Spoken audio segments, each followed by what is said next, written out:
The alien market was loud and full of strange smells. Creatures from many planets walked around, selling and shouting. But there was one place in the market that everyone avoided. It was dark, cold, and filled with fear. A cage stood there, big and heavy, with thick bars made of black metal. Behind those bars was something huge. It had red glowing eyes, sharp tusks, and long claws that could tear steel. It growled at anyone who came near. People said it was a killer, a monster that ate anything it touched. But the truth was different. A girl stood beside the cage. She had silver skin that shimmered in the dim light. Her hair was long and white, her eyes a deep blue. She looked calm, quiet, and almost gentle. Her name was Valari, and the beast inside the cage was her pet. No one dared to talk to her. They said she was cursed, or maybe even a witch. Some believed she controlled the beast with dark magic. But Valari never spoke, never shouted, never explained. She only sat near the cage, her hand resting gently on the bars. One day, a human entered the market. His name was Tom. He was not a soldier, not a hero, just a cleaner from the human ship docked nearby. Tom had no weapons, only a mop and a curious mind. He walked past the bright stalls and happy crowds, and soon found himself in the dark corner where no one dared to go. He stopped when he saw the cage. His heart beat faster, but he didn't turn away. Instead, he stepped closer.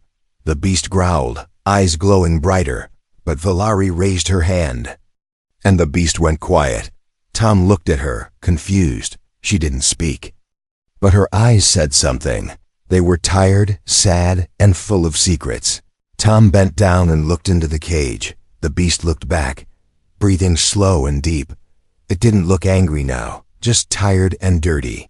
"This thing needs a wash," Tom whispered. He didn't know why he said it. Maybe it was the smell, or the matted fur. Or maybe he just wanted to do something good, something kind. Even if no one would notice, he walked away, but the image stayed in his mind. The girl, the beast, the quiet pain they shared. That night, when the market was asleep, Tom came back. He brought a bucket of warm water, some gentle soap, and a soft brush. He moved slowly, not making a sound.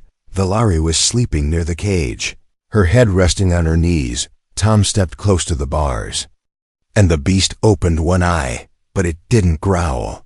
It just watched, silent and still. Tom dipped the brush into the water and started to scrub the fur. Foam began to grow, white and thick. The beast twitched, but stayed calm. Tom smiled, whispering, "Good boy, or girl, whatever you are." But the moment the suds reached the beast's face, everything changed. It let out a terrible scream, loud enough to shake the walls. Valari woke with a gasp, eyes wide with horror. She saw the soap, the foam, the human with the brush, and she lost her mind. She jumped up and screamed, her voice sharp like lightning. Tom didn't understand the words, but the rage was clear. Valari grabbed him, threw him to the ground, and stood between him and the beast. She spoke in a language he didn't know, her hands shaking, tears in her eyes. The beast growled again, louder this time, but not at Valari. It looked at Tom, confused and angry. Tom held up his hands. "I was just trying to help." Valari shouted again, pointing at the suds, then at the beast, then at Tom. She looked like she wanted to cry and scream at the same time. Then suddenly, the beast did something strange. It licked Tom's hand, then lay down slowly. Valari froze, her mouth half open. She had never seen Rook act that way with anyone else. Tom looked at her, breathing hard. "I didn't mean to hurt it," he said, voice shaking. Valari's eyes softened, just a little, but she didn't speak again. She turned away, sat down beside the cage. Tom didn't know if he should stay or leave. He just sat there, across from her in silence, and for a long time, no one said a word. Valari didn't sleep that night. She sat with her arms around her knees, watching the foam dry on the beast's fur. The human had left quietly, not saying anything more, but his scent still lingered, and Rook kept sniffing the air like he missed him. Valari didn't understand it, and she hated that she didn't understand it. The memory burned in her chest.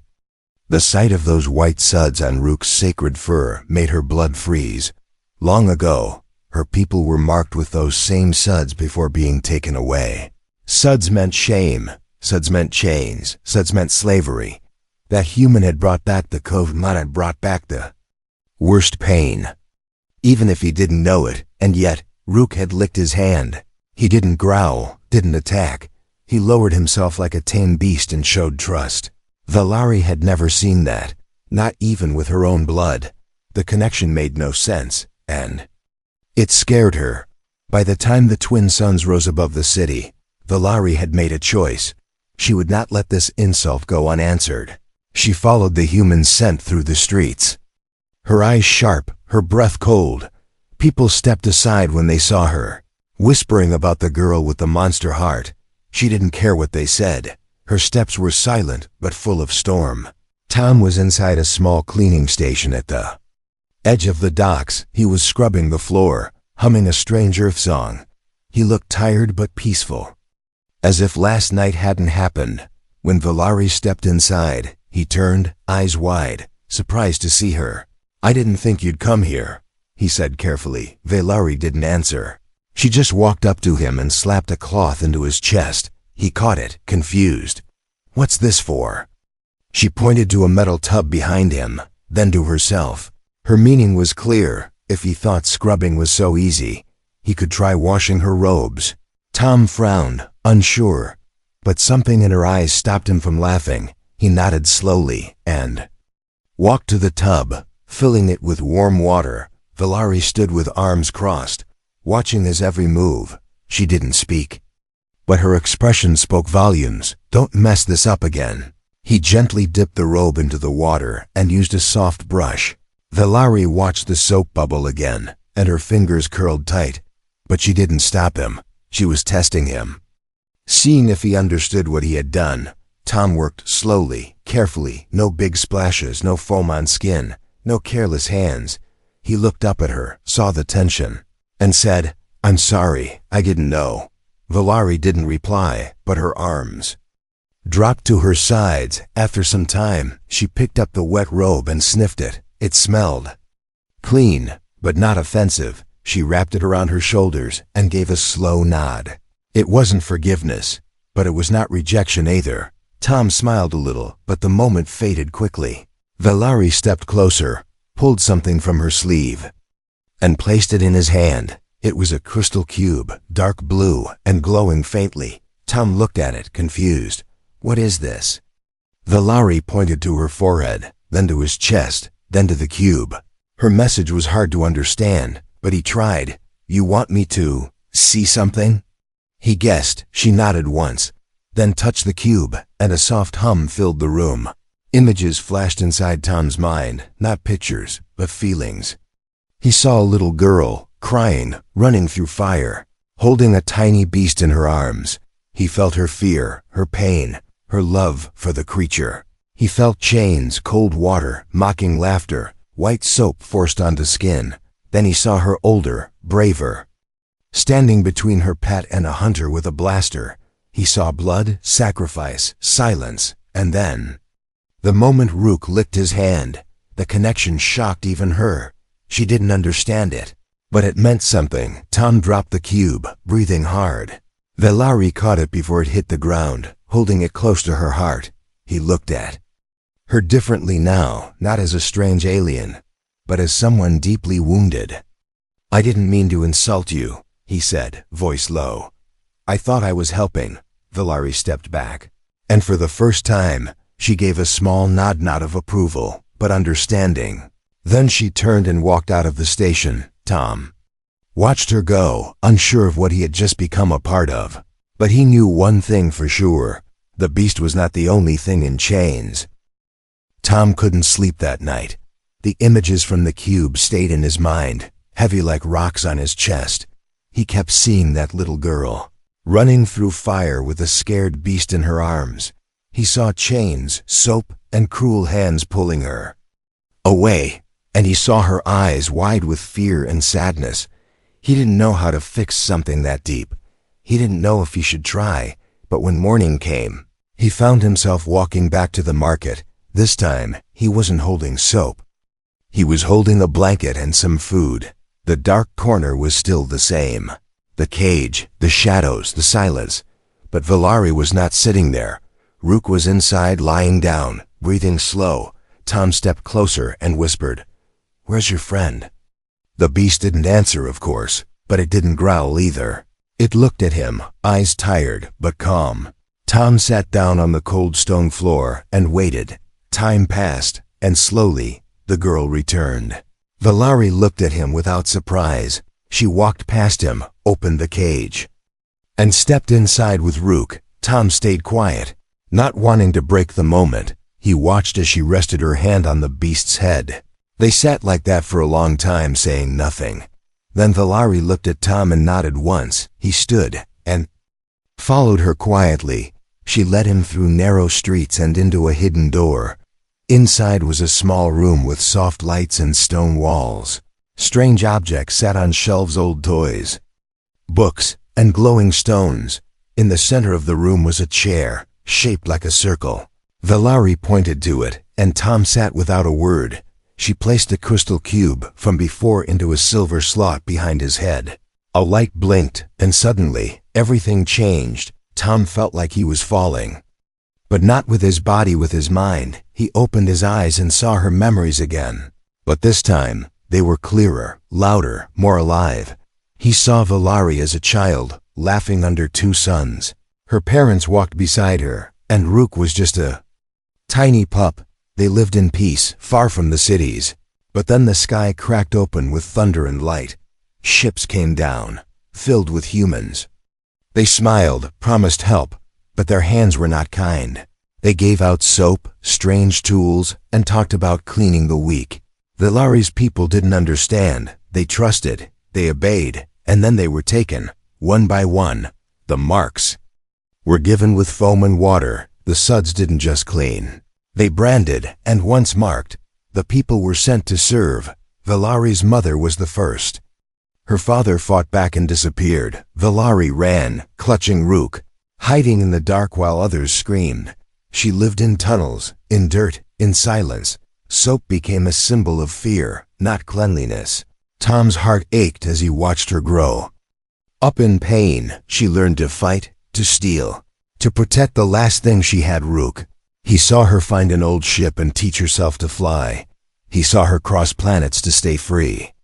When the memory ended, Tom opened his eyes slowly. He was sweating, breathing hard. Valari stood across the room, watching him carefully. She didn't need to say anything. He knew. "I didn't know," he said, voice low and broken. Valari walked over and placed the cube into a small box. She didn't show anger anymore, only deep sadness. Tim stood and looked around the room. "These memories, you live with them every day." She gave a small nod, then reached into her cloak and took out something new. It looked like a metal leaf, glowing faintly with green light. She placed it on the wall, and it slid open like a door. Behind it was a tunnel, long and dark, with old markings on the stone. She motioned for him to follow. He hesitated, then stepped inside. They walked together in silence, the path going deeper and deeper. At the end of the tunnel was a chamber filled with strange symbols and rusted machines. One of the walls was covered with carvings, drawings of beasts, humans, and stars. Valari pointed to a symbol that showed a man holding a brush. Below it was a line scratched deeply into the stone. Tom leaned closer and read the rough words aloud. "The hand that cleans without understanding may scar what it touches." He stepped back, eyes wide. This place was a warning left long ago, a message for those who came after. Valari watched him closely, waiting for his reaction. Tom looked at the wall, then at her. "I want to understand," he whispered. Valari didn't smile, but she turned and began walking back through the tunnel.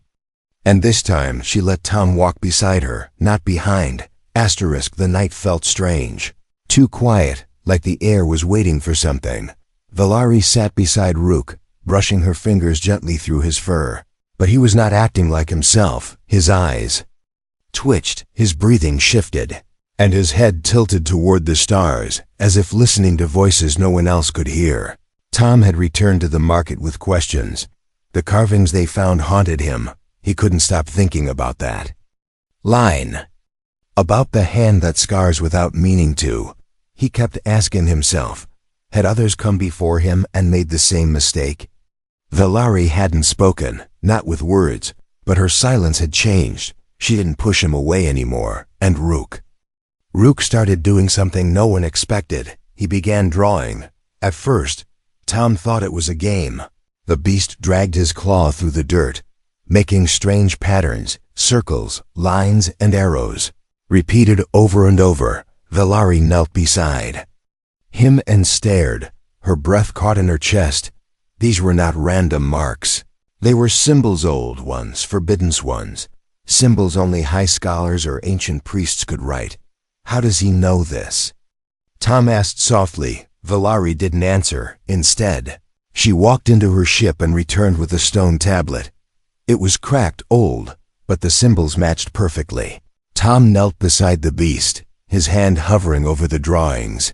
"You're trying to tell us something," he whispered. Rook looked at him, eyes full of strange light, almost like thought. Valari touched the tablet to her forehead and then pressed it into the ground. It began to hum. A soft blue light glowed beneath the dirt. Lines began to form around them, glowing shapes rising in the air. A map appeared, not just of space, but of memory. And at the center of the glowing web was a mark, a symbol for a lost human colony. Valari gasped, her eyes locked on the mark. Tom leaned closer. "What is that?" She didn't speak, but her hand reached out and tapped the air beside the symbol. A ripple passed through the image, and a new shape appeared, a cube, just like the one she had given him. Tom stood slowly, his heart pounding. "Are you saying someone from my world came here long ago?" Valari nodded slowly, her voice soft like a whisper carried on wind. "One." It was the first word she had ever spoken to him, just one word, but it hit like thunder. Tom stared at her, speechless. Her voice was rough, unused, but still clear. Valari stepped back and turned toward her ship. She motioned for Tom and Rook to follow. Inside, they gathered tools, rations, and the ancient cube. Rook padded along quietly, still glowing faintly, still drawing symbols in the dust wherever he walked. They flew for hours, past gas clouds and broken moons.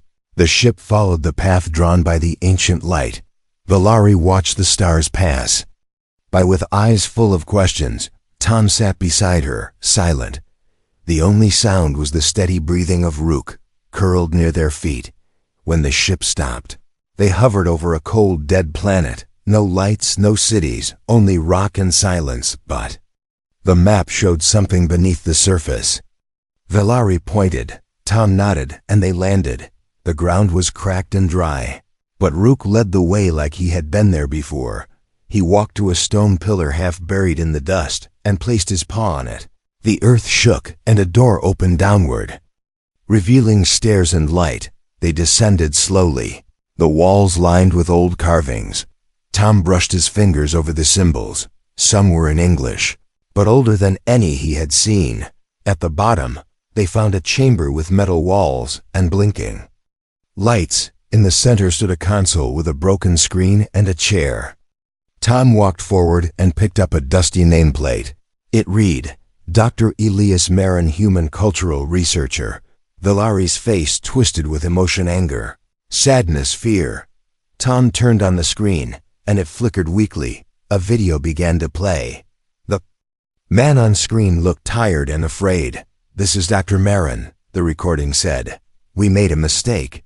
A big one. We thought we were helping them by cleaning them, training them, shaping them. But we broke them, humiliated them. They trusted us." Tom looked at Valari. Her hands were clenched tight. Rook growled low but didn't move. "We didn't understand their bond with the beasts. With silence, with the sacred," the recording continued. "I'm leaving this record behind, in case anyone comes after me and wants to do better." The video ended, and the screen went black. Silence filled the room. Tom looked down, ashamed. Valari stepped forward and touched the console gently. Then she whispered a single word, "Understand." Rook pressed his head against Tom's leg. And in that moment, Tom knew this wasn't just about forgiveness. It was about changing what would come next. The air in the chamber was thick, not with dust, but with something heavier truth. Tom didn't know what to say. Valari stood frozen, her fingers still resting on the console that held the ghost of a man who changed her world, Dr. Elias Marin. A name buried in the stars had returned through his own broken voice. He had been the first human to walk among her people, and also the first to leave scars that never healed.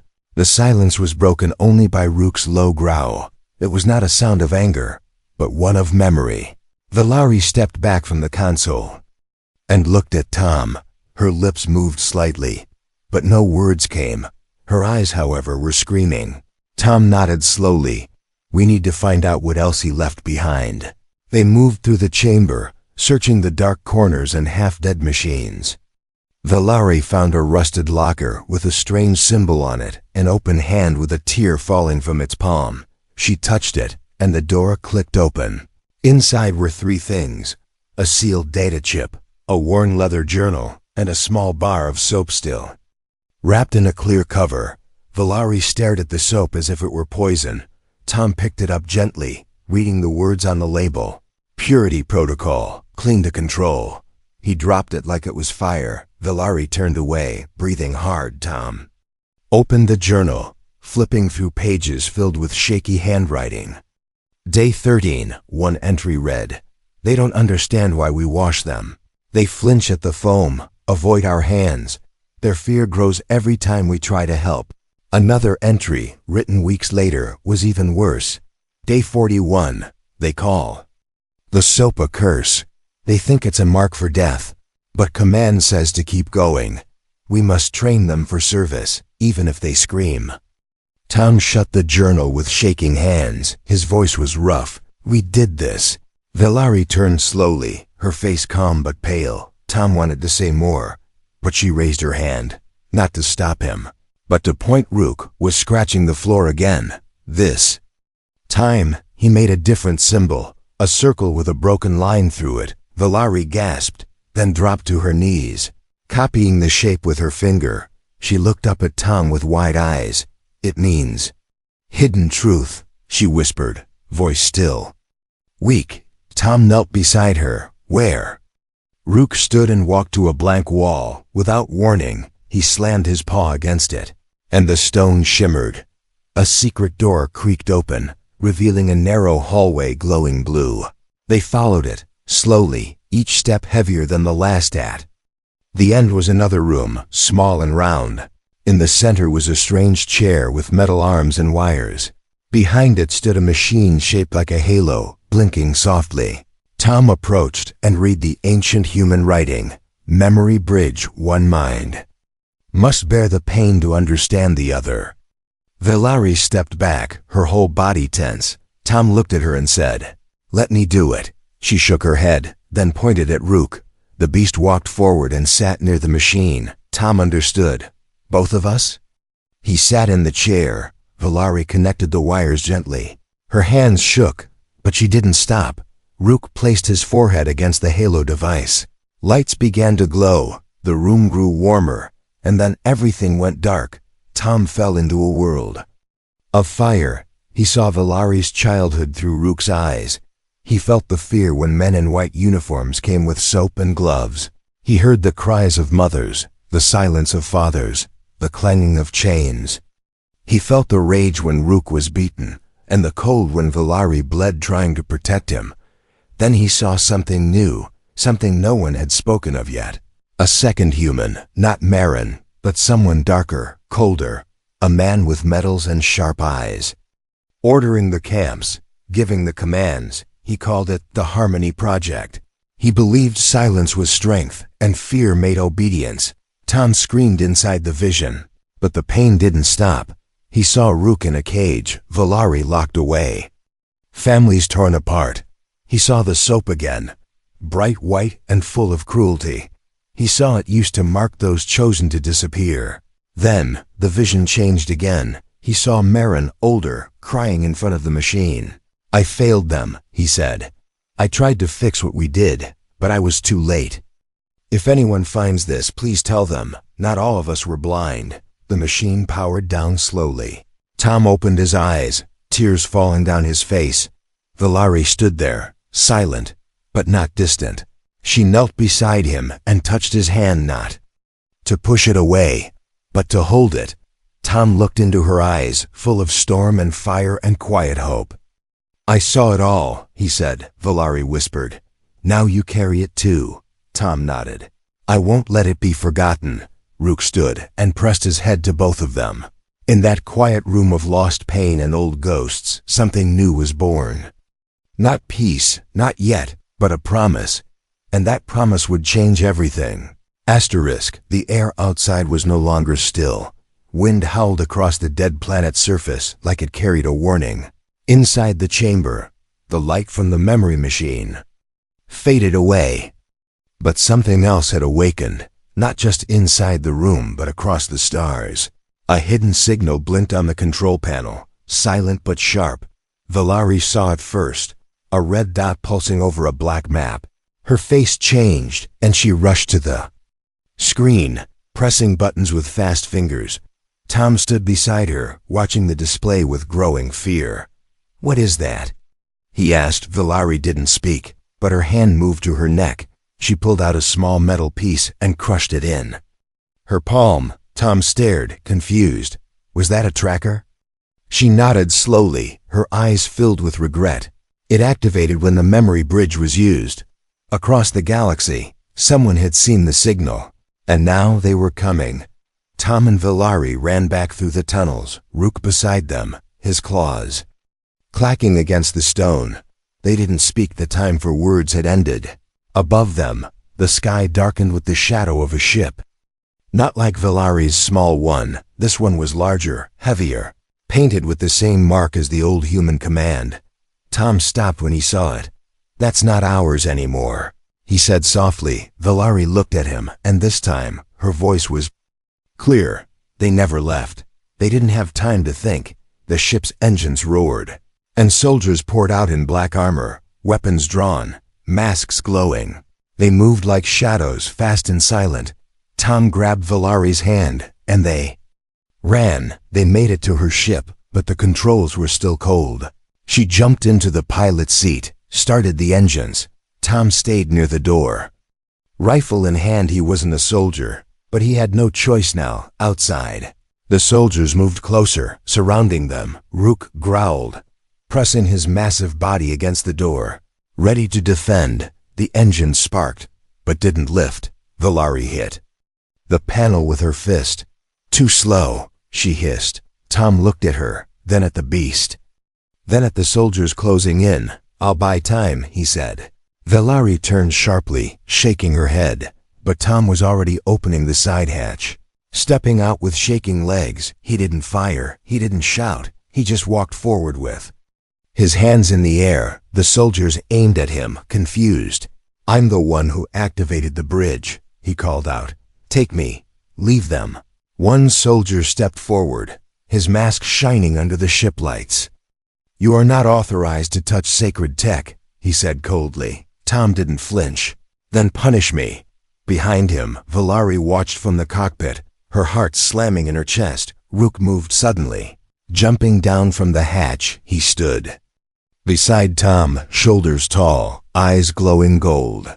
The soldiers stepped back, unsure. No beast had ever stood beside a human like that.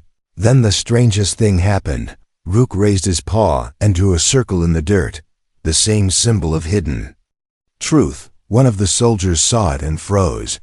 "Who taught it that?" he whispered. Tom looked him in the eye. It remembered. Valari landed beside them, blaster in her hand but not raised. She spoke slowly. "This ends here." The soldiers hesitated. They had numbers, weapons, orders, but something about the moment, the unity between human, alien girl, and beast made them pause. Rook stepped forward and let out a sound that was not a growl but a low, sad moan. One soldier lowered his weapon, then another, then the rest. Silence filled the field. Heavy as stone, Tom turned and walked back to the ship with Valari. Rook followed, each step careful, as if the ground might break beneath him. Inside the ship, Valari sat in silence.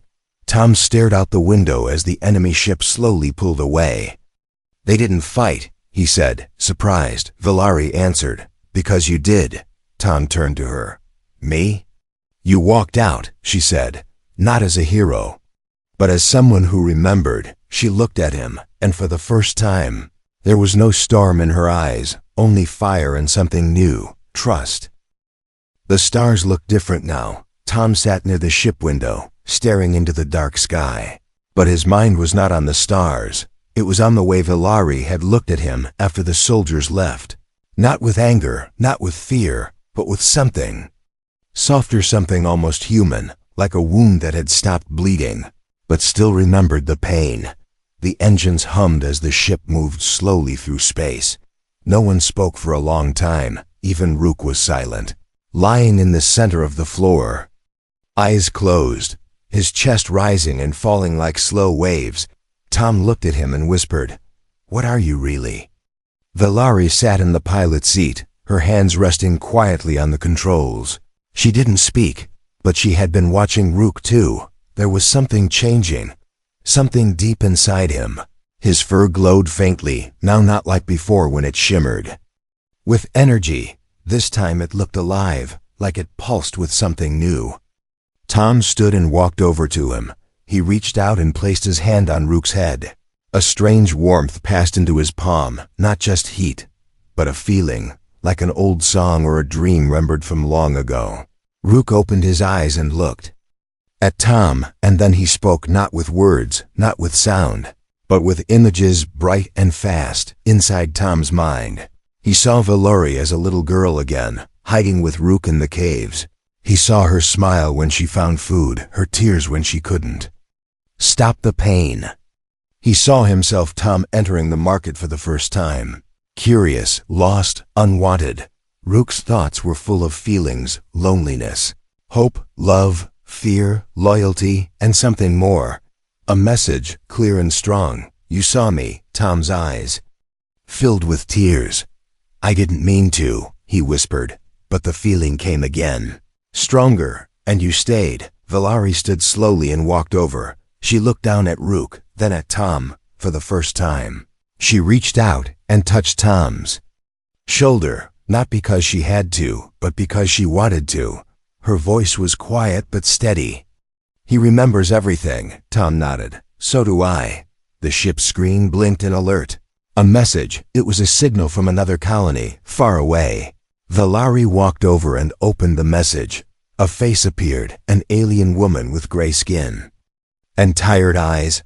"We've heard the old signals again," she said. "Someone has activated the truth." Valari and Tom looked at each other.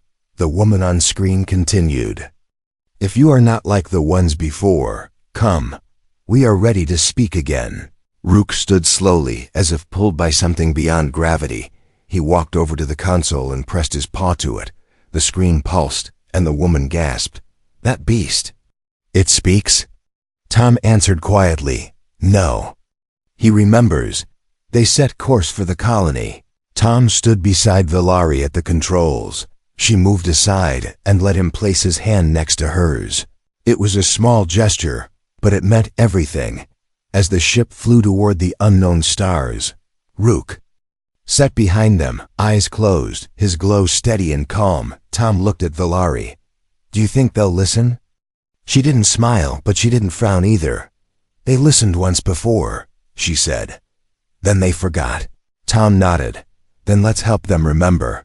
The stars opened before them like doors, and together, human, alien, and beast, they flew into them, not to erase the past, but to carry it, and to make sure that no one would ever have to be cleaned to feel worthy again.